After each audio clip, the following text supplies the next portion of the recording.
see you. It's really nice to be here. I love you all. Hello and welcome to the new, shinier, weirder Scannain Podcast. Darren is on a sanatorium convalescing from the amount of words and podcasts he's done, so he's taken a break and a sabbatical for a while. We've given him a hard time for a very long time, so he needs to get away. And in the words of, in the way that you say to, US servicemen, thank you for your service, we can say that. And in speaking in army terms, I could actually say that I'm like Bruno Kirby going on after Robin Williams in Good Morning Vietnam. So there'll be an element of that as we find our way. But, there'll be the same old things. We have our familiar names of Luke and Ronan. See? It's all present and correct. There's nothing wrong here. He says with rising panic in his voice. So we'll start off with our usual stuff, which is our what I've watched this week before going on to the news, the top 10 and the lovely new releases. So Luke, what have you watched this week? Well, it's been a while since I've been on. What have you watched this year? Then we'll go with. I'll go with what I've been watching recently. While everyone was getting ready to go to the FLA, which I sadly missed this year, I was at IFFI, the IFFI Short Film Festival. This was the third kind of selection of shorts that they've put on, and there was some really good stuff in there. It was very kind of eclectic and very entertaining mix. You've got kind of a couple of films, Oscuelga, including one where people are trading, sarcastic quips in Irish while they're shooting at zombies. My dream. There was an animation where people are in a post-Y2K apocalypse worshipping Nikki Butt. That was very entertaining. Wow, that's hyper specific. But yeah, there was some really good stuff in there. A gorgeous Korean animation called Doyle, which was about kind of the choices that we make and how they can subtly kind of impact our lives. Only 3 or 4 minutes long, but gorgeous to look at and kind of really sweet and interesting in a short runtime. The highlights, though, would have been, for me anyway, were there was a short called Somebody Somewhere Who Looks After Small Critters. I think I'm getting that right. That's a great time. Directed by Sarah Ingersoll. I think she had a short on at the FLA as well. The Bridge. Oh yeah, I saw that one. Yeah. So this is a short doc about a elderly Scottish man that has kind of come through addiction and kind of come through hard times. He's got a small bit of money from the credit union, I think it is. Yeah. So he's just bought a very small kind of bit of land to kind of fulfill his lifelong ambition, which is just kind of looking after small animals, like literally birds, chickens, goats. It's just a little snapshot into this guy's life, and it doesn't try to do anything too big with that. It's just, here's an interesting person, and it kind of lets his life speak for himself. And sometimes you can be over ambitious in these absolutely, yeah. And he has this. He's reflective about his own life, which he's obviously been prompted successfully to do by the director, and yeah, just a kind of sweet snapshot into a very cute way of living. It looked very appealing. He describes kind of sleeping in the same bed as all these animals, and he's like, we're all just critters in here at the end of the day, That's it's true, but it's kind of presented in the way that you're like, I kind of see the appeal of this. Yeah. And the other one that stood out to me, which was actually the kind of award winner at the end of the night, was a film called The Shift, directed by Megan K. Fox. This again had a little bit of Irish in it as well, because it's about these kind of young girls in the Gaeltacht. It's kind of the last dance before they head home, and there's a young one that is particularly eager to get the shift before she goes back. It was very well done. Like it's you can kind of see in it how the lead, her name is Fiona Bergen, like her chemistry with the other people in the short was kind of very well done, and you can see in her and in Fox's direction, this would be like, she's done a few shorts that I would have seen and has kind of jumped around from genre to genre in a way that is picking up kind of skills and picking up kind of what works and what doesn't. She's kind of been working for the last 4 years. I would have spoken to her with Film in Dublin, and it's kind of working very well for her visibly that she's trying out different things. And so the direction of this comedy, you can kind of see someone at RTE looking at this and going, yeah, this is someone that knows what they're doing. You know, they can, in a short amount of time, establish different characters, establish their dynamics, and you know, it's very well done. There's if RTE would only look at such people. She has done a bit with Fair City, actually, which again is a good way of kind of diversifying. For quite a lot of people over the years. But yeah, it kind of near the end has a bit of a obvious kind of clunker of a gag, but it kind of is just a gag that didn't really work, as opposed to in the way that some comedy shorts can be. It drags it all down at the end and kind of falls apart. Comedy's hard though, particularly in shorts. Trying to establish a universe. Yeah, when it's character-based comedy, it's really hard to establish and get the punchline. Yeah, because this has good kind of character interplay in the build-up to that. It's just one joke that didn't work for me, as opposed to.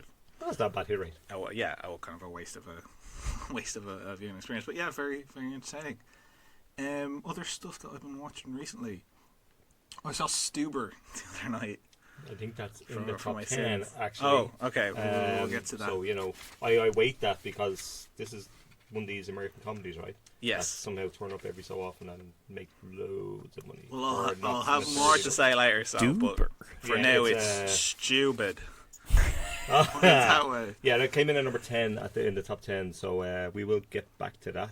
Okay, well, I also have seen Vita and Virginia. How's that? Yeah, I don't think that made the top 10 at last, but it's probably on about 2 screens in this country. Yes, probably.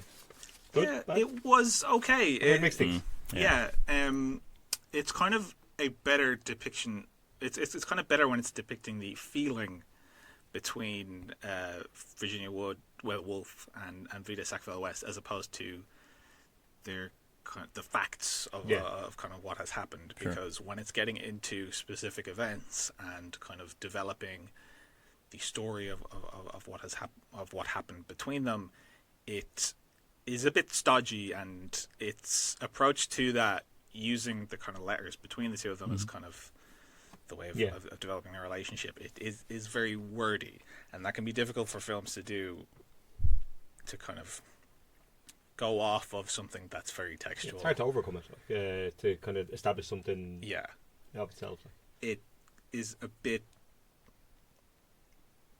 it's not like a play as such, but it's stagey and stilted, which is unfortunate, because in the months where it is actually showing the letters between the two of them, the way that Shania Button shows that is it's kind of head-on shots of the two leads, Gemma Arterton and Elizabeth Debicki, and that kind of works. It's the other moments kind of bleed into that kind of stilted dialogue in a way that was kind of unfortunate. Okay.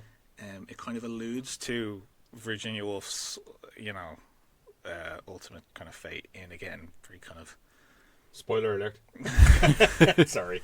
Very kind of cloying and kind of beautiful mind-ish veering ways that I wasn't that didn't work too then. mad It about. probably doesn't work now. But it's visually evocative in scenes where it's not doing that, and the chemistry between the two leads works quite well, and it does a kind of an interesting thing in that it opens with Vita pursuing Virginia, who is shown as this kind of enigmatic, mysterious. It's Vita pursuing this public reputation of this famous person, and then it kind of flips, and it's Virginia going after Vita, and that was kind of interesting. It kind of swaps the power dynamic between the two of them in an interesting way, and in a way that shows that an enigmatic quote unquote person doesn't necessarily have a power dynamic over you if they're going through kind of struggles themselves. But just a bit clunky, a bit kind of a missed opportunity. Yeah, it does sound like that. I have also seen In Fabric recently. How was that? I missed this, Yeah. and I think Ronan's the same It was because of out while we Galway. were It in was the right at the fly, Galway yeah. thing, and we didn't quite get to it. I really liked it. Perhaps my favourite poster I've seen this year. It's great. It's the, fab. the face kind of ripped Yeah. off. I think it looks great. And that attention to detail and that appreciation for kind of design and the kind of loving but kind of knowing giallo kind of homage. It works very well, and I wouldn't say that it was terrifying, because it is also trying to be kind of funny, but it manages to not push the humorous aspect of it too far to the point where it's farcical. Yeah. The funny elements are uncanny enough that they are also feeding into the kind of the strangeness and the. Okay. Because a lot of giallo is knowing and itself of what it's trying to do. There's a lot of kind of good stuff in there. The Susanna Capolero, who kind of plays the shop lady that you might have seen in the trailers and that. Yeah. She kind of tackles the dialogue, the kind of spooky kind of stuff very, very well. Like she's kind of the best example of how it balances that depicting giallo seriously and kind of putting the comedy in. That's about getting the right actress for that. That work. I would say, again, it kind of does a kind of flip at the midpoint that this time I wasn't so mad about, because I was finding Marianne Jean Baptiste, I was really kind of enjoying how it depicted quite subtly her kind of desire and the aspirations of that character, and I was quite happy to kind of follow her along, and where it kind of ends up taking it was fine, but I wouldn't have minded kind of sticking with her because she was putting in a very good performance. But well worth checking out. I really enjoyed it. We'll get to it at some point. I am no doubt. Metal Heart I managed to catch just as it was. I saw that. I saw it as well. Very enjoyable. It is. And again, O'Connor does a really good kind of interplay between the two twins, the two leads, which again I was quite happy to watch. And a little darker than I was expecting. Yeah. Well, when I say expect, I think they pitched it in advertising slightly differently, which I can understand why.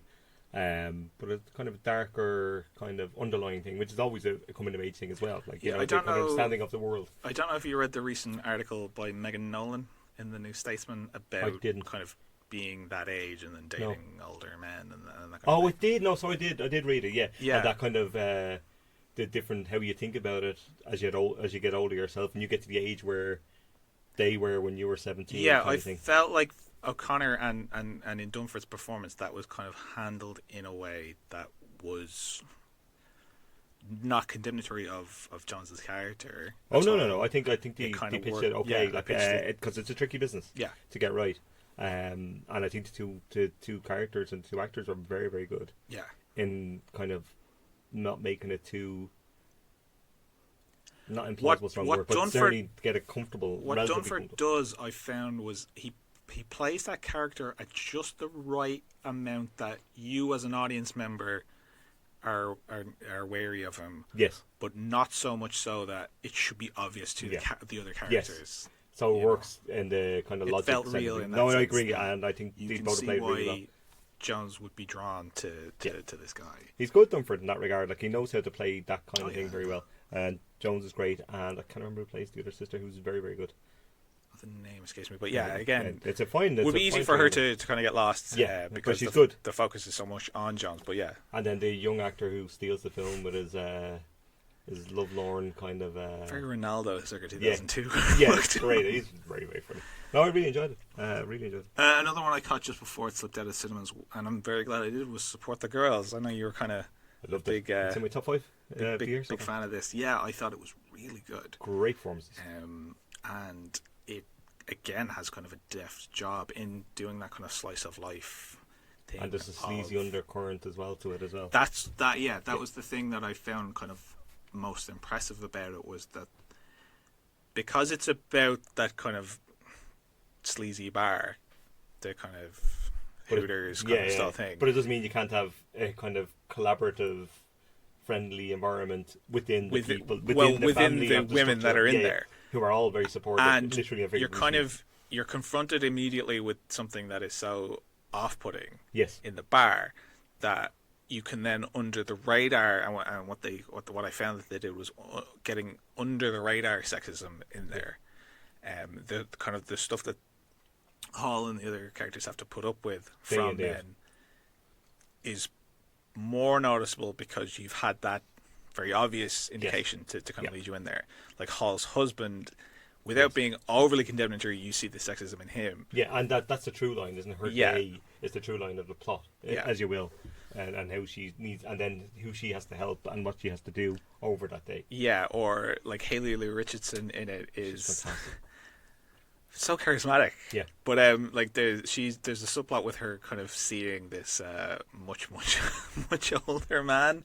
Yeah, that again, because you've had this kind of lead in, you can take the tone of it, like you see what it's trying to say about that character, and it was very perhaps well as probably my favorite final scene of the film this year, which would be so easy to like. There's a lot of these kind of low budget films, that do something of a type, but because it's earned the characterization and the kind of the story supports it, it earns the right to do it, and it works really, really well. They don't Zach Braff it. No, they certainly don't fucking Zach Braff. And you're absolutely right, because it could easily turn into one of those indie moments that, and I'm very wary of them. Yeah. But this is very much earned, and I really, really liked. And I can understand where it's coming from as well. Yeah. Now I've got just 3 more. So I saw. Jesus, Luke. I usually don't see that much. You gotta give me this one. Sure, go on. So I saw the Diego Maradona documentary, the Capadia doc, which I wasn't as big on as his documentaries about Amy Winehouse or about Marco Senna, but I still thought that this was quite good. It kind of like Capadia is very good at sifting, and his team are very good at kind of sifting through footage and finding the gold. It seems like obvious when it's all put there together, but he's obviously trawled through hundreds of hours. It feels like he's really done his research. He's got some fantastic stuff. And like people that are obviously kind of into football would be well acquainted with kind of the Maradona story, but this kind of it depicts the narrative, and it can even serve as a reminder for people that would be familiar about what's so iconic and kind of amazing about Maradona as the sports star, because we're definitely in an era where everything's very now and very current, and it's easy to get overshadowed by your Ronaldos and your Messis. Yeah. And this did a good job of showing the kind of larger than life aspect of what Maradona achieved. There's this beautiful shot that the Capadia has dug out, where it's the day that Napoli could potentially win their first kind of Italian league title in decades, if not ever. And it kind of it's a close-up of their stadium, the San Paolo, that pans out and across over to the city of Naples, and you just see basically the entire city is making their way in. This is like the first thing in the morning. People are hanging out of cars, and it starts so quiet, and then just the sound creeps in, and it's this entire city that are galvanized by this one man.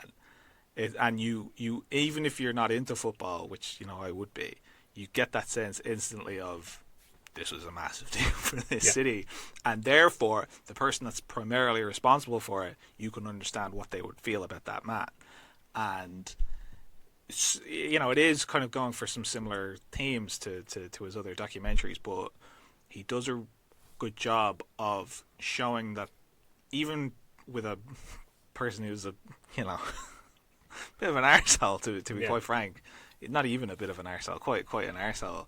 This is too much to put on one person. You can't kind of really survive with young this level of particularly without the support. Then there wouldn't have been agents and family and stuff. It would be a trickier business. Maradona, he talks in kind of interviews and stuff in here about how there's Diego and there's Maradona, and Maradona has to be this kind of larger than life thing, which to be honest, is a bit of a cop-out on his part about his lifestyle. Yeah, and he's that. not really going to take responsibility. Yeah, but you can see the truth in it in the footage, because anytime Maradona is shown in crowds and he's swamped constantly by the people of Naples, or by journalists, or by mob or whoever, you can see in his eyes that on a human level this is not working.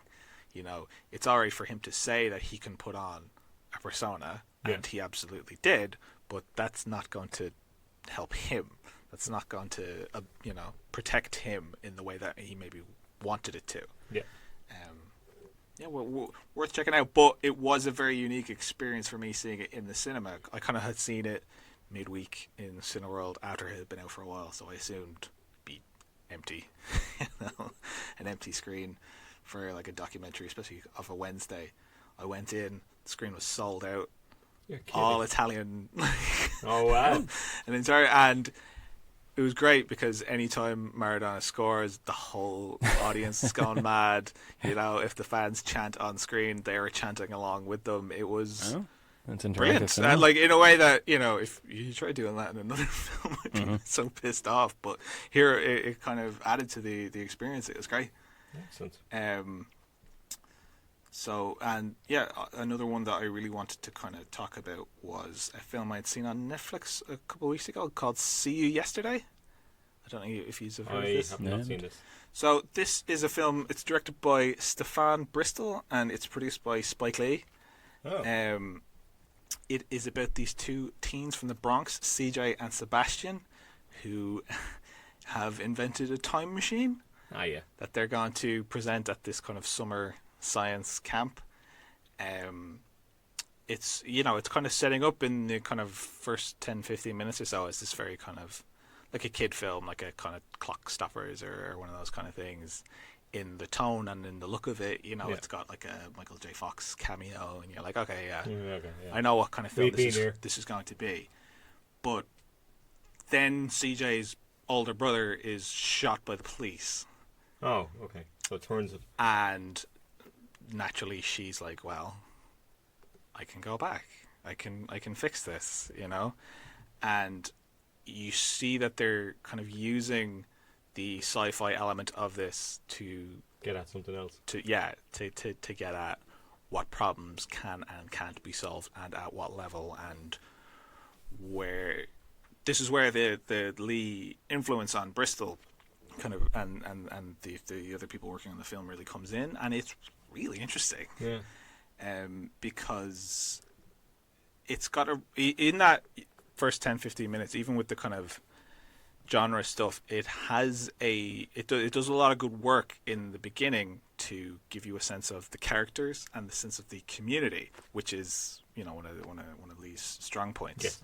So you get kind of scenes of people kind of hanging out at local barbecues, even to the level of set design. There's kind of national flags hanging up in garages. People are coming in, like grandparents are coming in to talk. They've got their like accents are still there from when they would have been in the Caribbean, stuff like that. So it establishes that the consequences you see in this film are important. Like, this isn't kind of a throwaway thing. Yeah, I like that. Very early on, and it's walking a kind of a tightrope act with this kind of silly setup. High concept. Yeah, with something else. But it does that quite well, and you kind of, once you hear what the gimmick of it is, you kind of can go, oh yeah, I can see what's going to happen, because time travel in movies doesn't really work out, apart from Back to the Future, I suppose. But that point it makes about what you can and can't change, it does that pretty well. But then it also kind of pushes it further in a way that I found very entertaining, or very kind of well done. Like the very end of it, I could see people taking issue with, but I thought that it was perfect in terms of the themes that they had kind of established in the film. And Bristol, he does in this kind of some of the Spike Lee shots, the iconic kind of stuff, and it works in what he's doing, because it kind of shows the trauma that the characters are going through, or different things like in what he's working with, and like what you were saying earlier about taking a kind of a low budget thing and showing the potential that you could do a lot more with it. Bristol definitely has that, and there's also like the lead CJ, the performance by, her name is Eden Duncan Smith, is fantastic because she has a lot of charisma, but she hits those kind of gut-wrenching moments in it perfectly. You know, you could see this is a young performer that can go anyway with their career. They can do the kind of less serious stuff, or she can do something a lot more socially conscious. It was interesting. Is definitely a word when you're kind of getting into it, but it delivers on that. Yeah. You know, it was well worth checking out. And if I could plug very briefly for a second, I watched Valley Girl recently for my new podcast, which is the Breakout Role podcast. Luke? That is the Breakout Role podcast at Breakout Role Pod on Twitter and Instagram. This is Nicolas Cage's first lead performance. Yeah. This is a teen comedy directed by Martha Coolidge, who kind of went on to kind of do these on a kind of a work in hand kind of basis. But it's a, like, Cage is from Hollywood. He's kind of a punk, and he starts up a romance with a Valley Girl. to you know, it's straightforward stuff, but it's kind of it is quite interesting because Coolidge took this project on as a kind of work for hire, like give us a boob comedy kind of a thing in the very early 80s. In the way he did those then. And without much scrutiny, she kind of works on it on the level of, well, I'm going to show that these young women have interior lives and have wants and have desires, and some of them can be good people, some of them can be bad people, and it's low budget stuff, and it's you know, it's an 80s teen comedy, but it is better than you might expect kind of going in. It is kind of it's quite well done. And Cage himself, even like as an early performance, you see the qualities that he has as an actor, particularly when he's doing that kind of, like, Cage has said that his inspiration for acting was James Dean, and his kind of influence in acting is German expressionism. So it's proper Cage. So you're kind of getting a lot of the former here, but you can, you know, he's done that in later roles quite well. But you can see it from very early on that he's got that quality, which is particularly interesting because his next couple of years after that, like Peggy Sue, he's not great. But with a director here like Coolidge, he does it quite well. It's an interesting thing about Cage. So he can do very, very interesting things, or he can do Cage. Yes, which is, you know, and people prefer either or both. It's I prefer this. So I think I'm kind of with you, but I do like Cage. I'll still even watch him in the cagey nonsense. Because he's Cage, but I think I prefer the. And somebody has to, or he'll go to debtor's prison. Indeed, he needs to pay off his debts, and we can't have that. There's another 500 films for him to make next year. And you know, if 10 of them are worth watching, it's not so bad. That's not bad. That was a lot, but that's me done. Ronan, what do you got? I have been dipping in and out of the IFI season on Bresson. Catching up with that. I'd seen a bunch of his Pickpocket, Mouchette, Au Hazard, Balthazar in the past, all of which I liked quite a bit but never massively connected with. Mouchette and Au Hazard, Balthazar I've revisited as part of this and sort of have a deep respect for them more than a kind of intimate connection to them. Bresson is always talked up as this really empathetic director, but I don't tend to have a very strong emotional connection to his films, I think. Or at least didn't this time. Mouchette and Au Hazard, Balthazar, again, you know, can understand why they're revered as much as they are, but they don't, you know, they won't be troubling my all-time top 100. Top time films you've ever seen in your life, top folks. time films. What I have really enjoyed out of this season is kind of the ones that you don't hear about as much. So this week I saw A Gentle Woman, which is actually what he followed Mouchette up with. And it's this really strange film. It starts off with it's not quite graphic, but there's a kind of stark imagery there that almost makes it graphic. A woman's suicide. You sort of see the after effects and you see the jump, put it that way. And then it slowly starts over the course of about 80 minutes. to reconstruct her life. Everything that happened in the sort of 2 years leading up to her death. And what's really interesting is the sort of playful sense it has here of reconstructing her entire life through her husband's eyes. And you get a sort of ironic commentary from that. I think it's very possible to read the film as problematic in that regard, but I think Bresson's smarter than that. He's doing something really, really fun and interesting in a way, with sort of gender roles, the institution of marriage. There's some really, really strong performances in here underlying it. The lead actress is absolutely terrific. Dominique Sanda, she has kind of eyes that just, they linger for ages. I keep seeing her face since I saw the film. It's got that weird effect. That continues in the IFI all through the rest of this month, and I'm looking forward to seeing some other things in that. Elsewhere on Mubi, and still around for a while actually, or is it? No, maybe it's not. Babylon, is it gone? I think I might have left. Oh, for God's sake! Thankfully, it's on. I thought I'd recommend one still you can here recommend for me once. because it's on the Criterion channel, thankfully, so I will get to watch it. And I did mean to watch a movie, but I didn't get around to it, so I will get to it. I know that you've got another chance. Indeed. This is a British film from 1980 about Jamaican immigrants in the sound system scene. Sort of this musical movement, directed by Franco Rosso, and it premiered at Cannes. And it was sort of it made a bit of a splash, I think. There was a bit of buzz around it, but it sort of fell through the cracks in a way. In the way that films can, like, particularly if it's not the names attached. Yeah, absolutely. And I'd kind of heard rumblings about it for the last couple of years. Ashley Clark, programmer in the States, has been really, really good at organising screenings of it and kind of propping up its reputation a lot. And that's why when it turned up on Mubi, I kind of thought, oh yeah, I've heard a lot about this. And it's really good. It's like vibrant, really, really fun style. It's one of these great, almost Walter Hill style narratives. You're dealing with the warriors kind of pacing, that sort of group dynamics all clashing off each other. But it really gets brilliantly at social injustice.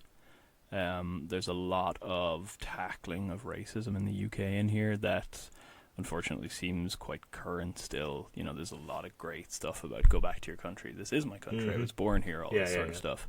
And it's just tremendous fun, but quite dark as well. And even visually, there's a lot of stuff shot at night. And of course, the key thing for any film like this, the music is terrific. It's got an incredible score. It's really, really enjoyable. Well, it's getting bumped up my list, I think. Really get to it. Don't waste any time. Although, now that it's there with it, and he's ticking time bomb. The problem when things are sitting there is that you all get to that, and you never get to that. That happens, and it's happened to me before, so I will bloody watch it. Very confident you like it a lot. Excellent.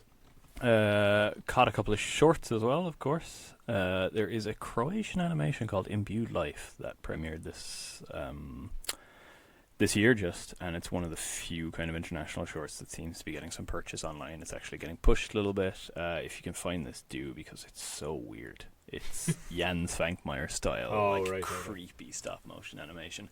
I live for this stuff. You do. Like, a lot of people get expert scared by this. Things, yeah. I do a little, I have to say. It's it's animated taxidermy type stuff. It's proper creepy. You should put on a poster. Yeah, right. It's the sort of stuff that really unsettles me, and I respect that because not too much horror manages to. But it's also got some really fascinating stuff going on. The kind of chief conceit, and it's only about 15 minutes long, is this photographer who gets her images from celluloid implanted in the brains of dead animals that she restores to their natural setting, and then plucks out the celluloid and develops it. Bizarre, whose brain dreamed this up, and then realized it so beautifully. Yeah. It's up there with ranking relatively high in my favorite films of this year. It's fascinatingly strange, and it's just that thing that you want ideally with any short film. I've never seen anything like this, and I respect that very, very much. Elsewhere, also in the shorts scene, there was a bit of a discussion on Twitter earlier this week about really good Irish shorts that are available online to watch.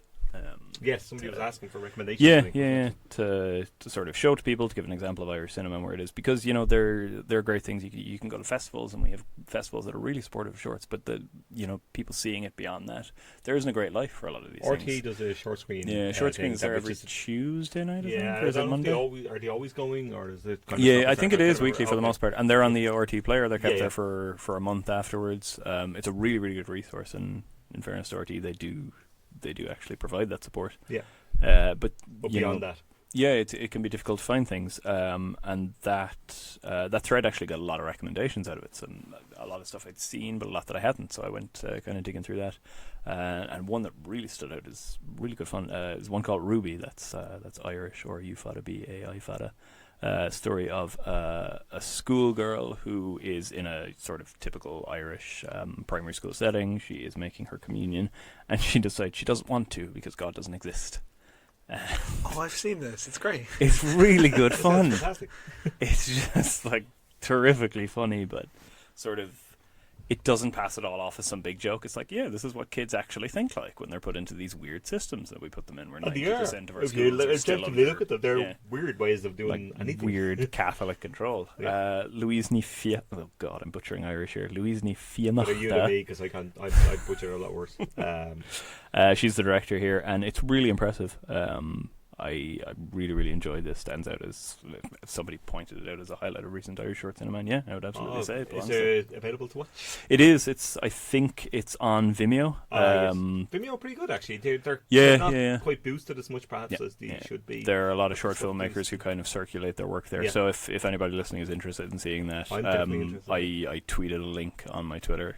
I should follow you on Twitter, shouldn't I? You should. I'm joking. Should engage once in a while. Yes, indeed. Elsewhere, the only other things I had were, we'll get into this a little bit more, I suspect, around the top 10, but ahead of Midsommar's release, it'd been out for a while, ahead of me seeing Midsommar, I watched Ari Aster's short films, or some of them at least. I know somebody else on Twitter who I follow, whose name escapes me completely, has done the same. Yeah. And they kind of freaked him out. And this came about kind of as a result. My housemate who had seen Midsommar before I did really loved it. Big fan. Went along to see it with me when I did see it. Liked it so much that she went and checked out Ari Aster's short films and told me that I should watch them. And there, he's transitioned from short films to features on the basis of the sort of perceived strength of his shorts. So it's interesting to dive into those. Started with one called C'est la vie, which is only 8 minutes long, and it's this full-on to-camera rant from a homeless man about the sort of injustices of the world, the craziness of a capitalist system, all that. Catnip for me, you would think. I'm with him. But it's not good. No. It's, very transparent observations on the way the world is that it seems to be setting up as revelatory just because it's being shouted at you. It's 8 minutes long, but it's exhausting. It wore me out very quickly. The fact that this is coming through the voice of a homeless man. We might get into this when we get into Midsommar, but that definitely speaks to some of my issues with Aster. I can't wait to get into that. Yeah, very much. But the sort of almost annoying thing about it is that it's very well put together. He's a good director with a clear visual sensibility. It's well edited. It transitions well from scene to scene. The pacing, in as much as I didn't like the film, the pacing, it carries. Also, there was The Turtle's Head, which is this sort of genre pastiche of film noirs that actually starts quite promisingly. It's a private eye and very much, knowing wink film noir style. A dame comes in and gives him a case. It turns up the sort of, I would say, the quiet misogyny of film noir almost to 11 in a way that eventually starts to seem like it's not even parody. Which really bothered me a lot. And it is knowing and it's not. It sort of thinks these things are funny and it doesn't. It doesn't feel like it can make up its mind, and that bothered me a lot. That one I really didn't like. And then the last one was The Strange Thing About the Johnsons, which I think was a bit of a breakthrough for him. It's about half an hour long, and it's the story. It starts out with a kid whose father walks in on him masturbating. And they have a sort of very grown-up conversation. The guy happens to be a very good father, telling him, there's nothing wrong with that, that's all fine. Then goes out of the room and you get the camera reveal where the kid is holding a picture of his dad. And you get a half hour. Yeah, it's stark. You get a half hour then of, seeing them 20 years later after he's got married and they've begun a abusive sexual relationship, and I couldn't tell what it wanted to do at any point. That terrifies me, not in the way that's perhaps intended. Yeah, it's one of these things that feels like it's trying to be bold and dark and daring, but just feels a bit, look at me, This feels like, when you watched the early Gaspar Noé? Yeah. But you knew, it was before he become almost somewhat parodic of himself, but early Gaspar Noé is terrifying, but it feels like he's living in this thing. There's some sort of hellish nightmare within it, as opposed to trying to represent something like that. Mm-hmm. Good thing he grew out of that. This feels in a way like it's trying to be transgressive, but it's really just pretty trite. And top 10 is coming up later. Oh, I can't wait. Right, I've seen a few, probably brief enough. I've done a bit of Joe Dante buzz this week. I had a conversation last weekend about Gremlins and how great it was. So I was like, shit, I want to watch Gremlins. So I stuck on Gremlins. I haven't seen it in quite some time, and it's fantastic. As you would expect, it's endlessly inventive. The leads are great. The script is fantastic. So many great jokes in it, sight gags, little scares, all the rest of it. It has Dick Miller, God bless him. And it's Dante just basically saying, listen, I can do a blockbuster, but it's not going to be the blockbuster everybody else expects. And I was like, I watched it, loved it. I was like, I want to watch Gremlins 2. I really want to watch Gremlins 2. So I kind of back-to-back watched Gremlins 2. I'm on record of absolutely adoring Gremlins 2 to the level of, I think it's a masterpiece, and a rewatch has confirmed that to me, as when you give somebody who's both aware of their own sensibility and the idea of what a certain level and certain type of audience would like, and then the other kind of audience that won't like it but they might stick around for it anyway, this is what you do. And the only reason he got this is because they were begging him to make the sequel for years. He's like, right, I'll do it if I'm allowed Final Cut. Oh, nice. And so they gave him Final Cut and he went berserk with it. And I don't know, have you seen Gremlins 2? Not since I was a kid. It's great. Get back to it. I get back to it tomorrow, like today. Damn. It's essential. There's so much satire, like there's Trump in there, there's Ted Turner in there, there's Hulk Hogan. There's Hulk Hogan in there who stops the film, actually stops the film I you're remember watching. that scene, It's piss take of sequels, of TV, of the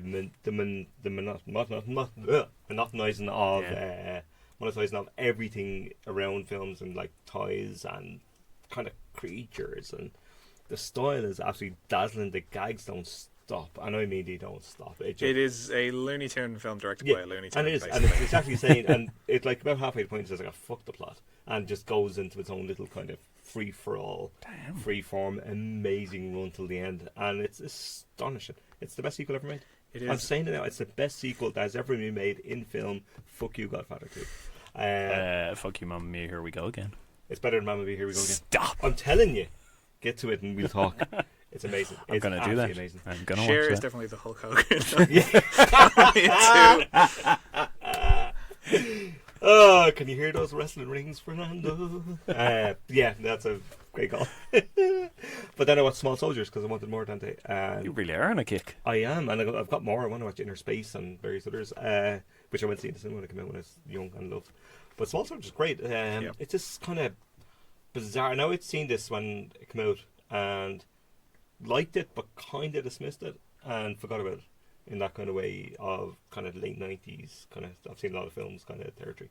This is remarkable because it kind of stands up in terms of what it's going for, like around the kind of hawkish nature of American foreign policy, around the kind of militarization on the streets of America, and that, you know, that speaks to now, like in that regard, and the role that capitalism kind of sweet spots in the middle of it, and everybody's making money off toys, off weapons, off and it just never ends. Like Dante is kind of keeping up with the times really well. Oh yeah, it really is. And this is 20 years old. This could work today with minimal changes. And like, he also doesn't forget how to entertain, because there is a push-pull in it where they wanted more kid stuff, he wanted more of the military satire kind of stuff, so it actually balanced out quite sweetly and really well.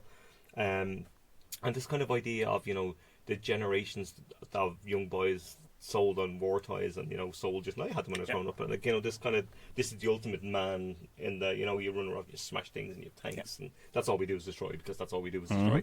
We're and programmed it's to. really interesting that, like, Yeah, we are, and it's like it's funny and grim in equal measure, but mostly funny. But there's some really underlying dark stuff here. Yeah. Dante's a kind of real low key master at tone and What? saying exactly what. And but 3 of those films, Gremlins 2, and Small Soldiers, are around 145 in length. No mess, like there's no fat. What year did Small Soldiers It was come out? 1998. 1998. It's Jesus it's Christ. terrific. It's another good young Kirsten Dunst Yes, as well. Yeah. yes, she's great, and you can see the star quality of her. Yeah. Then, like she's that's. I remember seeing that as a kid, like Yeah. when it came out. I think on VHS, DVD, whatever it would have been. And Jesus, if it was 98, I was a kid. Yeah, sort of Made a 2 good months old or impression. something, or whatever you were. Like. But no, God, Dante's it's a treat to I can still like, remember there's so much great specific stuff in- sines and Yeah. things from it. It, And ma- it's it really made a well, very it looks lasting really well. impression. There's a kind of mix between kind of puppetry kind of thing and CGI, Mm. which marries really well because he's pretty aware, particularly post the 2 Gremlins films, of what actual things on screen can do, like the physical kind of thing. And there's obviously Yeah. a bit of improvements between Gremlins and Gremlins 2 in terms of what the Gremlins can actually do. But here they couldn't quite get the thing right with just the kind of action figures thing. So there's a bit of CGI there, but it's seamless. Yeah. And it still looks really well. Surprisingly, like there's films that are less than 5 years old that look older than this, in terms of technical wizardry or whatever. Like, Yeah, I watched it again a couple of years ago. Again, having not seen it since Yeah. I would have been a kid, and it's so fun. isn't it though? Yeah. I had a great time with it. I'm going to have a Joe Dante weekend at this I- rate. I'll get into Inner Space probably in the next couple of days. That's going to be happening, and various others probably as well, which I've forgotten about. But he's a subversive little fucker, like, in the best way, like in the way, smuggling all your ideas into your anti-corporate stuff into kind of kids movies. It's catnip for me in that regard, like, but they work on very sophisticated levels and very entertaining base levels, like. Has he got anything coming up? Because I would watch a Dante movie coming out tomorrow. I showed at Netflix on Twitter to give him 150 million to make Gremlins 3. Please. They'll give Max Landis 100 million to make Bright, and whoever else made it. He made a dodgy one a few years back called Burying the X. It was not good. No, it wasn't good. I think he made one, was it The Hole or something before that, which I'd heard good things The Hole, yeah, I heard about. good things about. Yeah, which I didn't see, but I want to get to. And amongst various others. I'm going to have more Dante's. There'll be Dante's Peak at some point. Sorry. Oh, Someone That's has a to tribute fill to in. Darren. you really have stepped into Darren's shoes. Yeah. I'm kind of ashamed, but proud of myself. We're in the 7th circle of hell. I am. At this point. But lastly, I'll mention I rewatched Set It Up, which may be my favourite Netflix film that they've done. It's a good choice. I think it's terrific. Like, there's a quartet of great performances, like from 2 leads and Taye Diggs and Lucy Liu. They were all great. The script is brilliant. This chemistry is fantastic, and it all combines into one of those classical kind of stories, and it works really well. It's just it's one of those things. It just when it all comes together, it's like, oh yeah, that's how you do it, and it's done really well. I It's liked it even more in the second watch. Perfect modernization of your classic. It is Kind of like and you screwball-y I don't think you kind could of have done any rom-com. better. Like I try to think of a better way of doing something like that. Well, for about 10 years, people seem to have the idea that you modernized your rom-com by having all the characters in the rom-com never shut up about rom-coms. Yeah. It's like and how no, they just work actually and- do the thing. Yeah, that if worked. the people making it know how they work, then That's okay. better, Yeah, rather and than the it works characters. really, really well. But yeah, that was me for the week. So film news. Are we ready? Yes, it's we a bit are. of a grim start. There's a couple of deaths this week. The first one, Nika McGuigan, who was daughter of Barry McGuigan, Irish actress, who most known, I think, to audience for Can't Cope, Won't Cope, which 2 seasons are on Netflix, I think, which I really, really liked. I only finished watching the 2nd season about 4 days ago. Yeah. And I know she starred in Wildfire, which is the upcoming film, Kathy Brady, and was in The Secret Scripture, the Jim Sheridan film, which I hadn't seen and haven't seen still. And 33 is no age. Yeah, it's ridiculous. There's a lot of tributes to her on Twitter and on news stuff during the week, and the kind of prevailing thing that seems to come across is that she was just getting started, like in terms of a proper absolutely. career. You get that sense from her filmography to date. And she's excellent in Can't Cope, Won't Cope, and I absolutely recommend it. But tragic news, like at that age, but very, very sad. But we don't know what's coming for us, but Wildfire will, I imagine, be out at some point, which I'm really looking forward to seeing, but very, very sad. And also Rutger Hauer, a little bit older, 75, who died. I like Peter Bradshaw's kind of sub-headline for him, an icily elegant presence with a touch of self-aware drollery. Yeah. Which I think is a nice description as these things go. Yeah. I think we'd all known him from Blade Runner particularly, and who had written most of the kind of final speech that he gives I mean, he makes it not gibberish. But I think that's pretty good. Yeah. And like I grew up watching him. I watched The Hitcher when I was far too young to be watching The Hitcher, and really, really loved it. And it's dark as night and kind of B and pulpy in that way that films in the kind of mid-80s were. You know, if you get a kind of B movie kind of thing, you could take a wrecking ball to it a little bit, and it's pretty grisly. But I really liked him in it. He turned up in some strange things over the year. You know, he was in Nick Rogue's Eureka with Gene Hackman. Yeah, and given kind of sensitive performances as opposed to the Rutger Hauer performance. Don't just bring him in to do the thing, like the hobo with a shotgun territory kind of thing, which that's fun to be had as well. But I know Verhoeven was kind of where his starting point happened in the 70s. But I think he did a trio of them. Like looking at it, it was like Turkish Delight, Katie Tipple, and Soldier of Orange, which are the three kind of 70s kind of Dutch films that he kind of came to stardom, I guess, from. And Guinness ads if you're Irish of a certain age. Guinness ads? Yeah. I didn't know that at all. Yeah. Well, you're too young, Ron. That's the problem with it. I have the Twitter. These things turn up on the Twitter. I've seen them on the Twitter. You must for have God's missed sake. I've been looking closely enough. Fire up the IFI player because I'm sure it's... Yeah, actually it probably will be. But he's like... 75 is not a bad run, and he's kind of cemented his place in history, but a fine actor in his day, and even recently enough. Not all of us get to have one of the truly iconic screen moments. Yeah, and it'll be remembered in time like tears in the rain. Not to kind of rail against how things are these days too much. Oh God!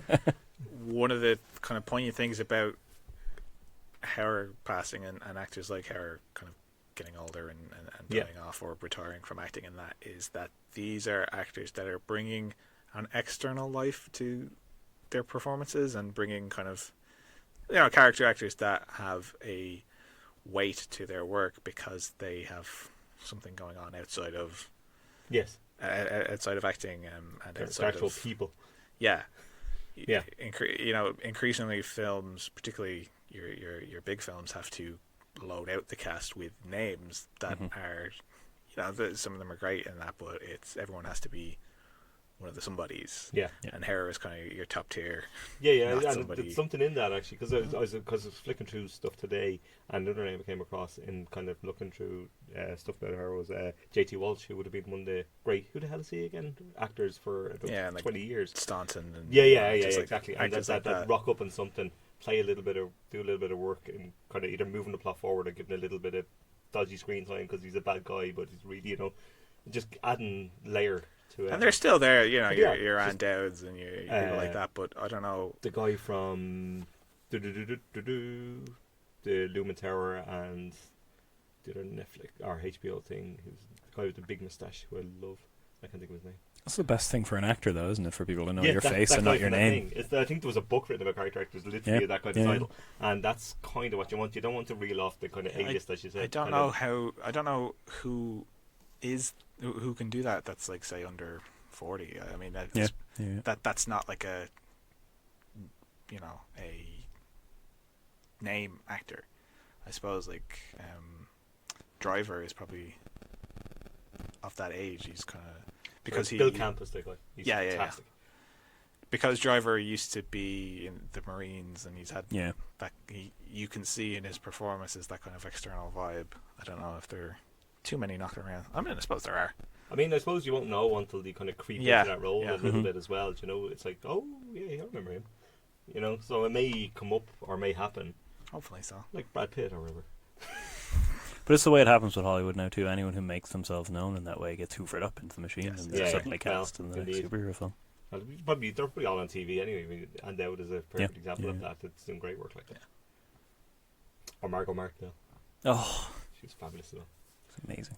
Also known in BoJack Horseman as a renowned character actor, Margot Martindale, which I really like because they actually explicitly made which that's really great fun. But yeah, moving on though, and I think Grace would have been like to be here for this Marvel Phase 4. Ronan, give me your thoughts now. I'm very happy to see several of these films are coming. Great from Ronan. Luke, what do you got? Well, there are a couple of things that are noteworthy about the selections that they've made for this phase. Certainly, you can notice there is a move away slightly from the kind of militaristic kind of industrial in terms of the characters that they're looking to put forward. There's very much a focus here on space and magic and all that, which it seems superficial on the face of it, but just because of who they're focusing on, you are getting away from. Yeah, and there might be fun in it, like as opposed to more because rigid kind of. They're like in, for example, Doctor Strange and the Multiverse of Madness, which is a pretty good title. Great title. Directed by Scott Derrickson. Yeah, and like I kind of liked Doctor Strange well enough. I didn't, but I may give this a shot. But the word is that we're ramping up the horror kind of aspect of it and kind of going for a kind of a more Mountains of Madnessy kind of. I don't know how much they're going to get in, but if they actually commit to doing different styles of genres as opposed to the thing that they usually do, which is in the marketing leading up to a film going, it's really a heist movie and it's actually a Marvel movie. That could be interesting. It's also the fact that they are going for more diverse casting with this phase is kind of the big thing that has stood out to people. Even with Thor and Thunder, which is a great name, and Taika Waititi is back as director, and Natalie Portman will wield the hammer managing to bring the back anger of the usual people. She's so small. How could you pick up a hammer? But anyway, we'll finance many interesting projects that Portman would much rather be doing. Yes, and then you got Black Widow, which Scarlett Johansson will finally get a movie a decade after she should have got the bloody movie.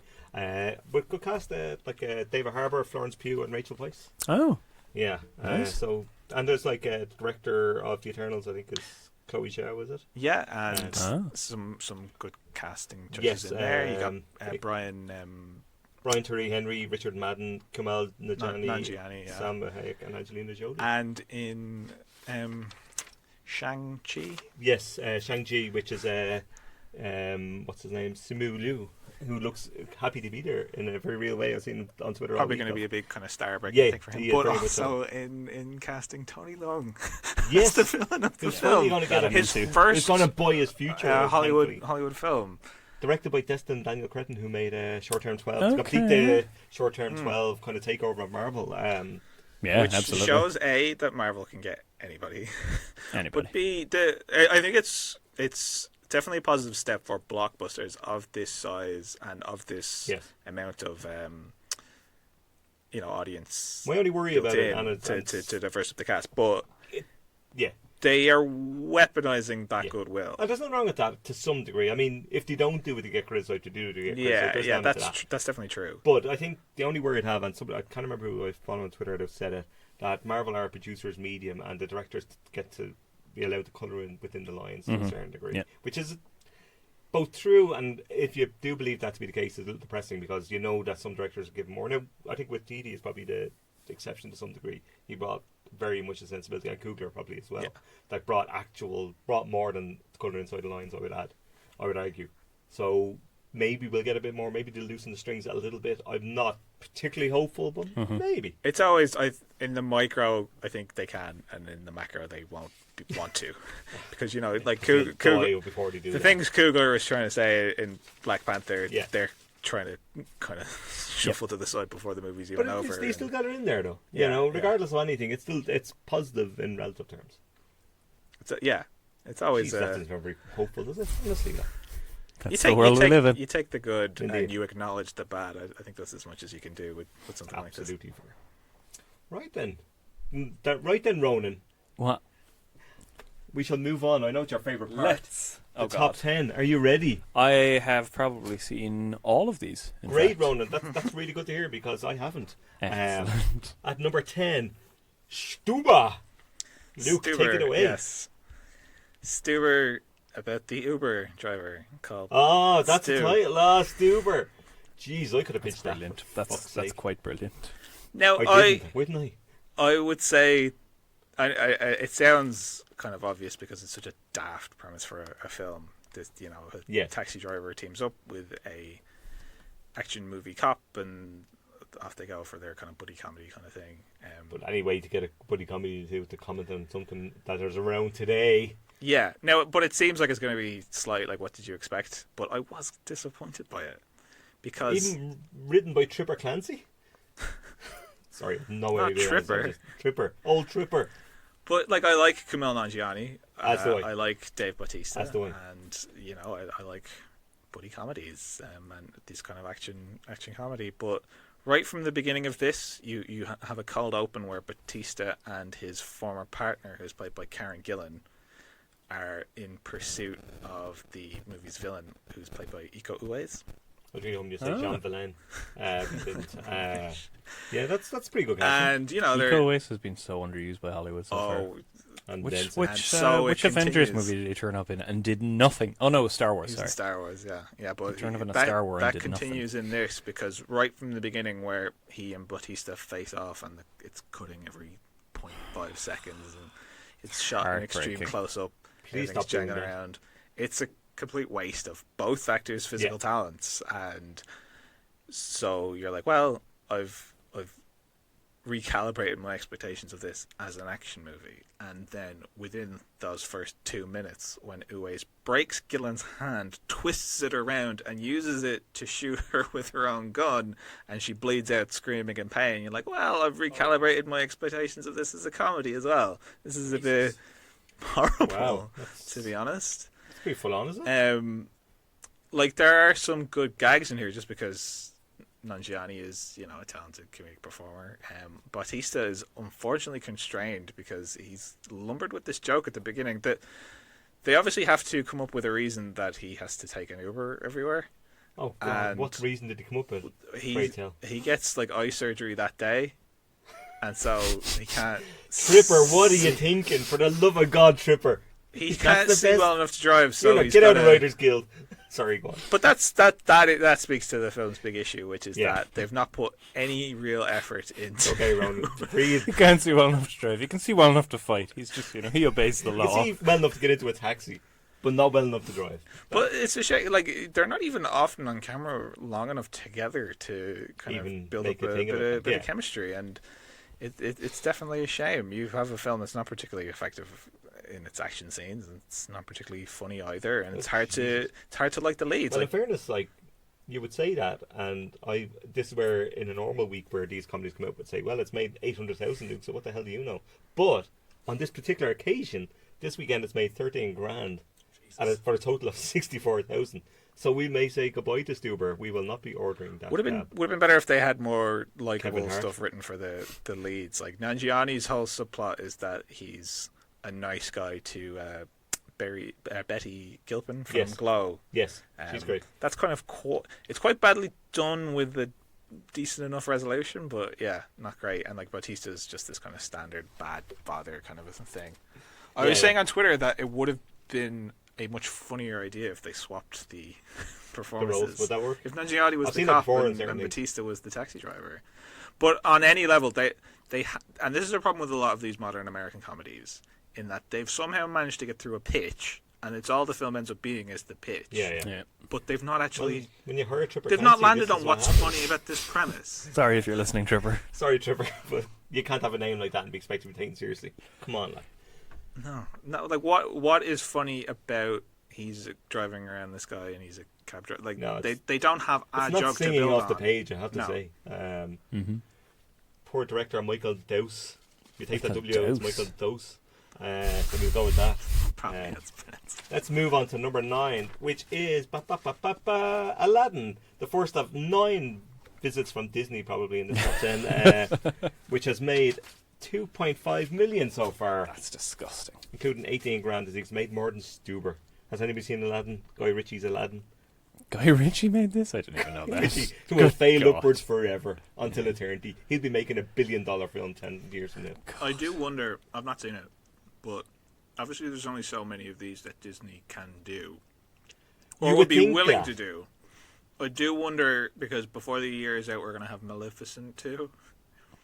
I wonder, are they going to get into the series here? Because Aladdin made a lot of money of going Yeah. Aladdin Oh, yeah. 2. It's made or- 2.5 Probably. million here. I mean, why not? I'd do it. Give Guy Ritchie another giant check. Give it 20 years, we'll have a hand-drawn remake of this. Oh, stop. Oh, we're gonna I'm have not- that. I doesn't Oh, throw yeah. myself up a bridge, I think. But anyway, I'm going to get the popcorn now. Oh, God. Because at number 8, Midsommar. It's at 8. I believe That's both Ronan nice. and Luke has seen this. For financial interests, it's made 21,000 this week weekend, with and a total of 215,000 altogether, including your money, guys. How about it? I went into this pretty open-minded because I think we've had it out before, Jay. We Certainly, certainly I have. liked Hereditary quite a bit more than you. I Yes. thought Hereditary was quite good. It No. shocked me. It surprised me. No. Stop that, you. Sorry. It did some interesting things in terms of large-scale multiplex horror that a lot of the other like well-touted things hadn't done, and then it completely fell off a cliff. I thought it completely bottled it in the third act, and it lost me entirely. But I was respectful of his promise. talents. There absolutely was. So I thought, let's see what this guy does next. Next, he does 147 minutes of The Wicker Man. 147 minutes. And it's just... The entire film, for me, is the third act of Hereditary, where it gets into its own sort of mystique. It gets bogged down in this whole world building that is never in any way enticing. A lot of people have sort of clung to the notion that it is an interesting dissection of toxic relationships, Yes, which that's what I is heard quite a bit. fibre thin. There is, a sliver of material of that in there. Not enough to sustain 147 minutes whatsoever. It's got some strange comedy that didn't work for me at all, but I accept that's a completely subjective thing. It's also got, like I was saying earlier, the desperate need to be transgressive, so you get some extreme violent scenes that are just... It just lingers on this sort of extraordinary violence of caved-in heads and things that is just, like, unnecessary and not even shocking. It's not unnecessary because it's shocking. It's not shocking because it's just sat there on screen. It's like, oh, you're trying to shock me. Well done. It bored me senseless. And I was not alone. I saw it with 5 other people, and a couple of them really liked it. But for the most part, people were kind of like, ugh, tired of it. It exhausted me. It's a long film. Not in a good way. Luke, similar, worse, better? Are you guys familiar with this story of Hayao Miyazaki talking about an insult to life itself? Have you ever seen that? I don't think so. There was a documentary made about Miyazaki a few years ago. I didn't see it, actually. I did have where meant to watch it. he, at one point, visits these computer animators that are enamored to show him, because he's Miyazaki, this AI that they've made that because it has no sense of self-preservation and has no sense of pain, it moves, it walks with its head. It kind of ambles along. And they're kind of like, look at the potential of this for zombie video games or for horror movies, and kind of they show him this and they kind of sit and wait for him to shower them in praise. Yeah. And Miyazaki tells this story about his friend who is disabled from the kind of the neck down and can't give a high five, and how whoever designed this obviously has no understanding of pain, and that he finds it quite disgusting and an insult, he says, to life itself. And I think I saw Hereditary earlier this year and I hated it, and now having seen this, that's where I've kind of landed on Aster. An insult is that he kind of faintly disgusts me as a filmmaker. I find that he is playing around with physical trauma and mental trauma, family, and that kind of sounds like it's in his shorts as well, kind of family pain, Absolutely. Mental illness, and all these things in a performative and unconsidered way. I felt that about Hereditary, I have to say. And people line up to kind of Shower him. to appoint this guy as the mayor of Empathy Town. And that's what I find missing in his films the most. And if what you want me to appreciate about these films is that, well, Hereditary is actually a examination of family dynamics, and that Midsommar, it's actually a breakup film. Well, if it doesn't work on those levels at all, then they're not good films. And what else he got? Yeah, like he's got nothing technically very skilled. He can compose a brilliant shot. He obviously puts a lot of work into set design. And all of that. I won't deny that, but there's such a human element completely absent from these films. Like, Florence Pugh is abandoned essentially for the entire second act of this film, which is what, 8-9 hours. She drifts a lot. To be completely robbed of any kind of agency because Aster is more interested in going, ooh, a spooky cult, and in ladening in subplots and elements that have no use in the narrative. It's extremely lengthy tangents that allow him to set up what he thinks is an impressive shot. Yeah. And it really, I realised a lot earlier than with Hereditary this time that I was in trouble, because you get those shots of them driving through the sort of rural Swedish countryside, and you get the leading up to the Overlook style Shining shots of following the car, and then it does a whole 180 turn, so you're looking at the car upside down for no end whatsoever other than going, ooh, look, I've got a helicopter. He's been showered with money, and he has just, and the hole in the proven ground, himself. The hole in the ground did that shot earlier this year, and it did it for a reason. Well. Did it much better, yeah. It did something with it. He consistently in this film fails in any way to progress narrative with shots that are just there to use up a budget and to sort of inflate his own ego, and I'm very worried about the fact that many people are praising this film, because what are we going to get next? It's being praised to the high end. Like, I mean, I've seen 5-star, the best X in 20 years, etc., etc. Like, and it's just not. And I was always worried because I wasn't a fan of Hereditary. Perhaps not as viscerally hated it as much as Luke, but not far off. And as Ronan alluded to earlier, 147 minutes seems like a lot to sustain something. But I mean, you might remember I had the Suspiria remake on my top 10 last year, which was about the same length. I got through 20 minutes of that. So, not for everybody, I've no doubt, but I at least felt like there is something trying to be said there that came from a trace of human feeling. And I think most people, even the ones that didn't like it, would accept to some degree that it was trying to be doing something different, but a premise I don't want to ascribe too much to Aster himself, but it feels like this is what he feels a director has to do in order to be considered, one of the greats, or the leading light.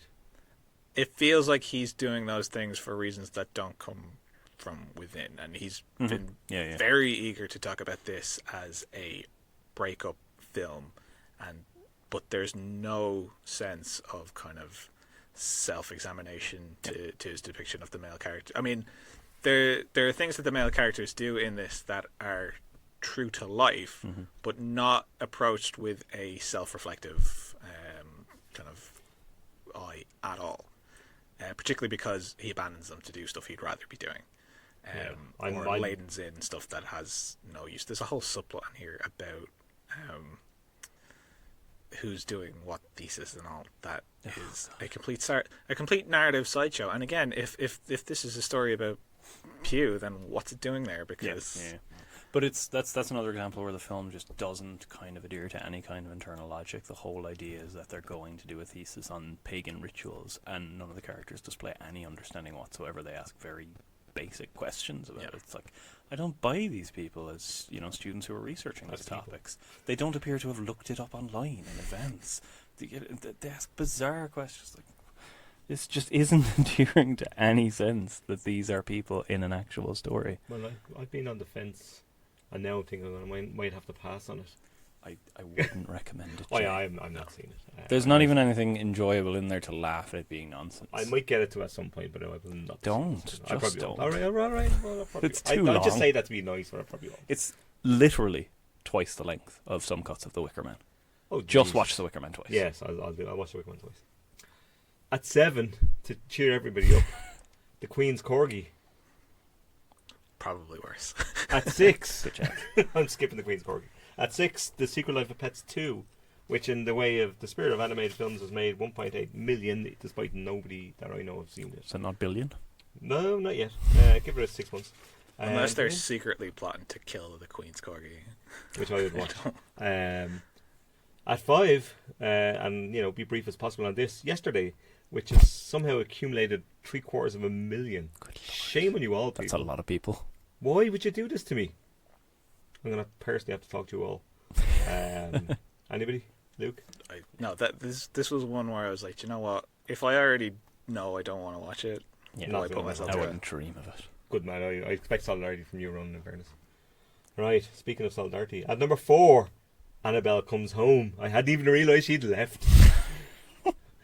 500,000. My God, how many of these are there? There seems to be one out every week. So much money on her. The Annabelle franchise. Who would ever write a sentence like that? I haven't seen one of the Annabelle films. No, I'm good. Why can't these movies make these dolls? Like, why? The set design in these kind of horrors really bugs me, because that doll should just look like an actual child's doll. As opposed to a horror doll. As opposed to Yeah. A doll in a horror movie. I suspect that's the least of their worries in some ways. But yeah, I actually take that on board. Ditto the nun, who looks nothing like a nun. I know it's, But it would be more... not to be complaining about such things. And what are you here for? Indeed. At 3, Spider-Man, Far From Home, 2.5 million quid. Jesus. These are all Disney films coming up, by the way. They've just taken everything and run with it. They own all of. They own us. And what a great Thanks for the company they are sponsorship, too. Disney. If they give us 500,000 to this podcast, I will praise them literally. All their 5 checks stars for today all. seem to get lost. I've not had one of them. Yeah. Have you seen Spider-Man? I have. It's quite Quite enjoyable. enjoyed Yeah. Yeah. It's enjoyable because the characters, Tom Holland primarily, and I think he's great as Spider-Man. they fit these characters very well. Yeah. And it's at its most entertaining when it's just being a teen movie of these kind of kids hanging out, and that seems to be the word, all right. It's more of it's a better teen film than a superhero film. yeah. And now the superhero elements of it that come in, they some to some extent they pair well with that, but most of the time they don't. Okay. Like Gyllenhaal, he's entertaining to watch in this, and they kind of do some stuff with his character that works well with kind of Peter Parker's internal doubts and all that. The problem with that is, because these films have a kind of mandate on high to kind of keep it light and keep it breezy and keep it from being not like the Amazing Spider-Man movies in any way, shape, or form. They're never going to push it too hard to make it really interesting to watch. Yeah. Like, there's no internal life to these characters, so they're kind of just ambling around from scene to scene. And it's enjoyable to watch them do it, but you kind of are left wanting a little bit more. Yeah, it's a little empty. It's worth watching, though. Yeah. It is fun. Wild on Homecoming. I thought it was okay. Yeah. So I suspect I'll think this I was like okay. this a little bit better than that. Oh, okay. I would say. I'll take that, I guess. That's not the worst thing I've ever heard about something. Maybe. I think it's doing what it's setting out to do, which is to be a chaser to kind of your big Avengers kind of thing. Yeah, it's a kind of just, clear cleanse the palate a little bit. And I would say, if you do get around to watching it, definitely stick around for the post-credits So way stuff. I've heard, Yeah. although I do not know what, but I will, eventually. Okay, at 2, Toy Story 4. More money for Disney, 4.5 million. 4.5 million? Yep. That's an awful lot of money. That's plenty. Jesus.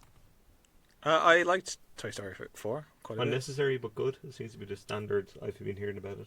It made me laugh a lot. It's a very well done comedy, but it definitely doesn't have the same emotional, or not for me, didn't have the same emotional kind of hit as the other Toy Story movies. Darren, who's famously not a crier, made of stone Mooney, cried at this. Yeah, which, obviously these things can hit you in different ways, but definitely worked for me a lot more on the comedy level. Forky, who's kind of voiced by Tony Hale, is a kind of very well realized character, and in that this is a kind of victory lap for Pixar, and they definitely have the kind of confidence to know this is going to make millions and millions.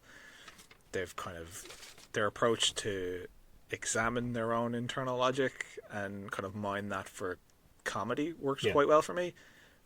Not so much when they're mining it for again kind of a emotional the emotional approach. That worked a lot more naturally in Toy Story 3 for Interestingly though, or maybe not interesting, I noticed today, and correct me if I'm wrong, that John Lasseter is listed as co-director. That might be a contractual obligation. Right?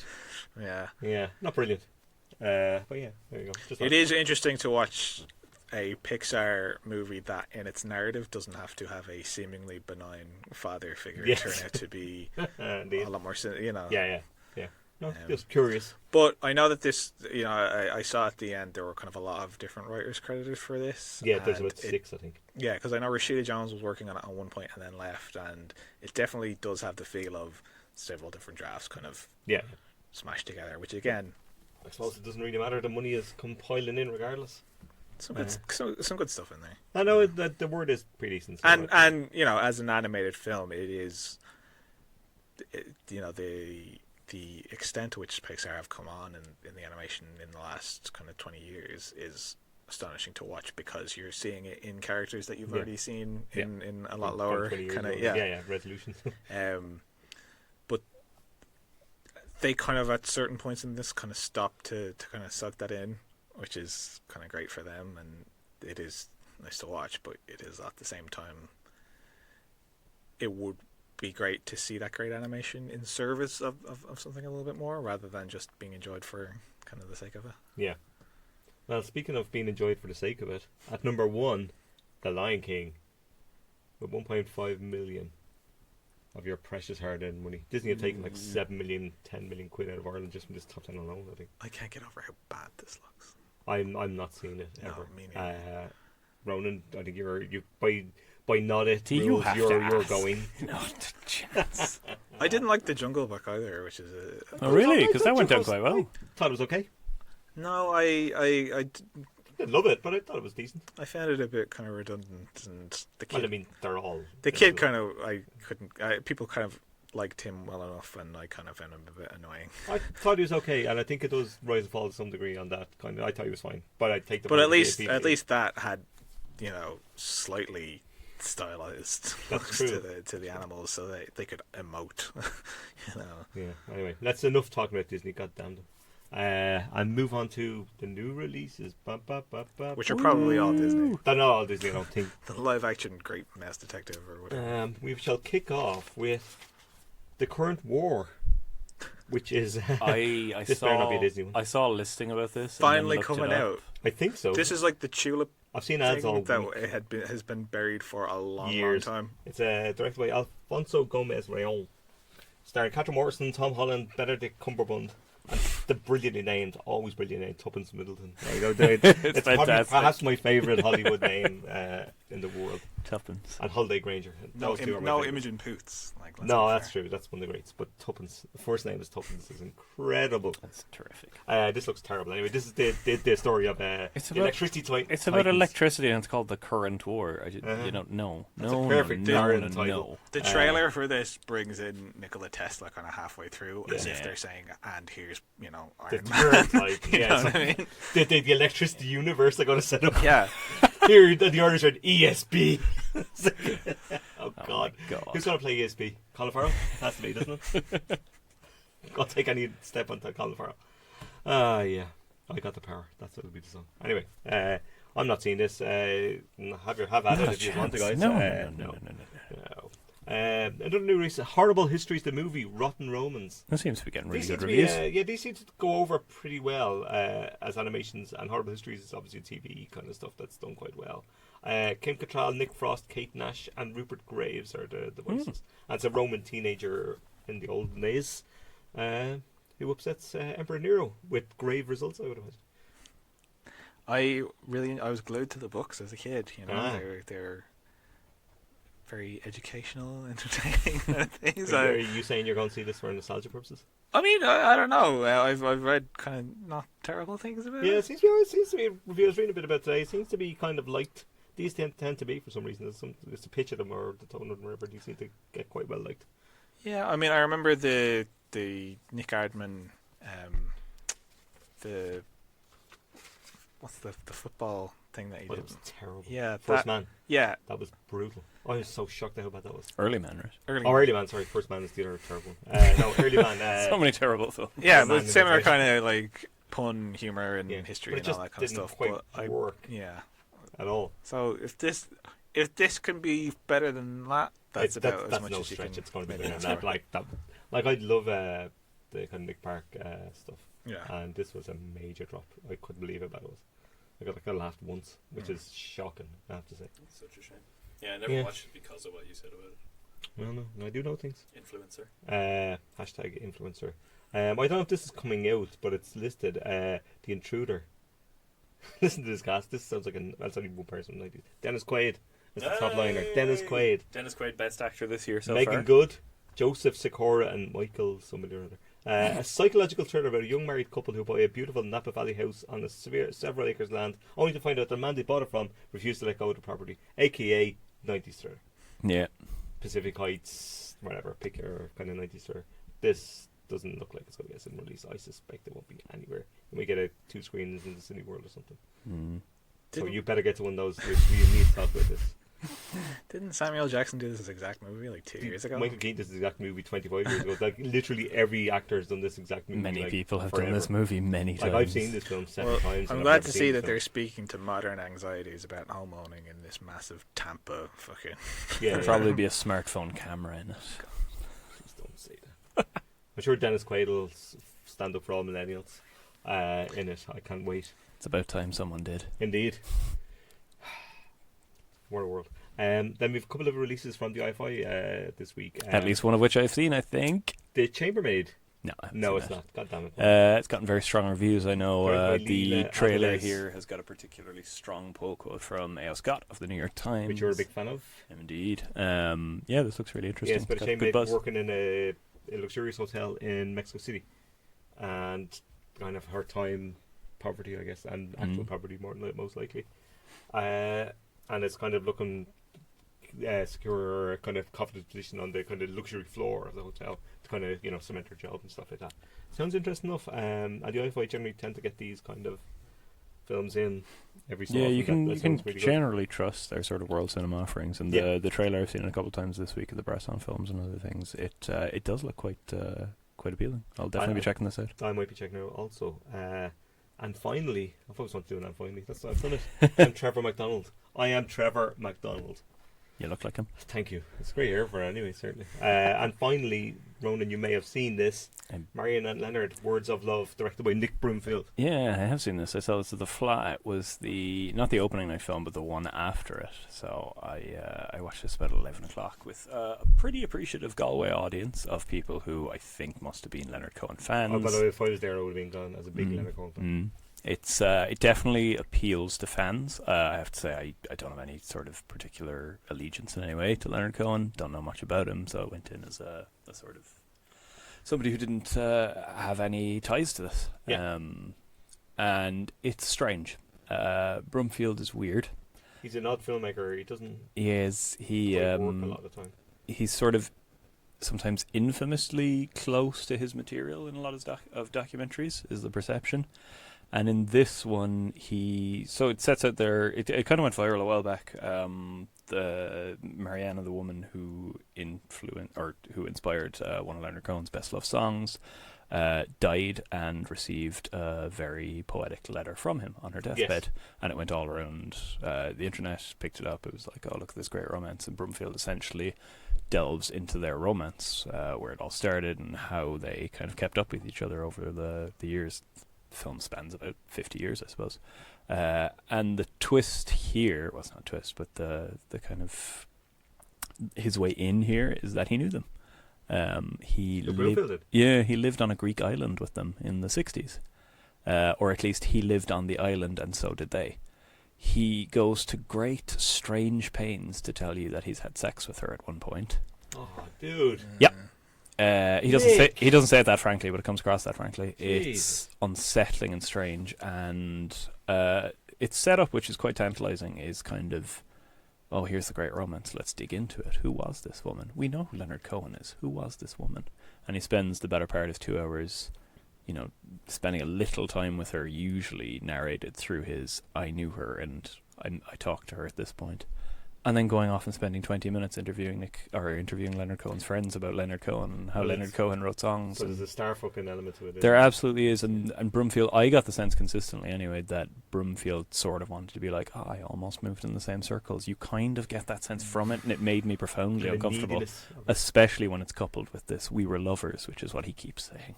It's gross. It's very gross. You don't get a particularly great sense of her, which is a shame because she seems to have led an interesting life. There's some good stuff in there about the Greek island they lived on, Hydra it's called. Was this sort of this artist commune that was extremely 60s, you know. Mad stories of drugs and free love. And there's an interesting sort of side story he does about all the kids who grew up in that environment and how fucked up they were for the rest of their lives. That is actually really fascinating. He doesn't dig very deep into it, and he doesn't spend very much time with it. He's more interested in going off and talking about Leonard Cohen and what he was doing at the time. And it just feels, it never, you know, you've got about 3 films spiraling off from this. They never really come together, and you don't get the sense of her as a character that the film seems to say that it's going to try to get from the outset. Plus, it names it Marion and Leonard, like, exactly. She's going to be the main draw to it. Yeah, absolutely. And it's quite well edited. It comes together nicely in the end where it gives you the way documentaries sometimes do. They like sum up and they're like, and now we've learned that all this. It's like, you didn't do that. Stop claiming you've just done that. That's actually a lie. Yeah, it does a very nice thing in the end where it goes about, and this is, you know, true love withstands time. It's like, yeah, you didn't give me that sense at all for the last 2 hours. It's not terrible by any means, and maybe if you're a fan, you'll get more out of this because the Leonard Cohen stuff is good. He talks to a lot of interesting people. So I would watch it, but I'm wary of Broomfield because I've seen he's done some decent stuff, but he's also done some very speaking of somebody who was a fan of one of his music documentaries, his Whitney Houston documentary is appalling. Yes, it's not very good at all. And maybe there's enough to, and the audience reaction suggested to me, if you are a fan, maybe there's enough to sustain you. But I, as somebody who knew nothing much about Leonard Cohen going in, the claim that you're going to get a dual exploration of these two personalities just doesn't actually happen throughout the film, and that's quite disappointing. Yeah. Oh, well, such is life. If anybody wants to complain at you for your complaints about all the stuff you've been saying today, does anybody want to say where they are online? I am Mr. Cynical on Twitter. That's cynical with an I, and I'm on filmanddublin.ie. Ronan. Get me on Twitter or Letterboxd, all those kind of things. Well, just those 2 things, nothing else. At Baron Ronan. Yes, I'm at Jay Coyle. There's no _ Moonies here. Which always sounded like a lot. Jay Coyle _ Mooney. That would be it. Yeah, so I'll be on Twitter. You know, if you want to tell me how terrible it was tonight, feel free to do that so I can block you. I thought you did very well, Jay. Thank you, Luke. I appreciate that. Woo! Right, I'm tired. I'm going to go have a lie down and maybe a bath. Bye. Until next week.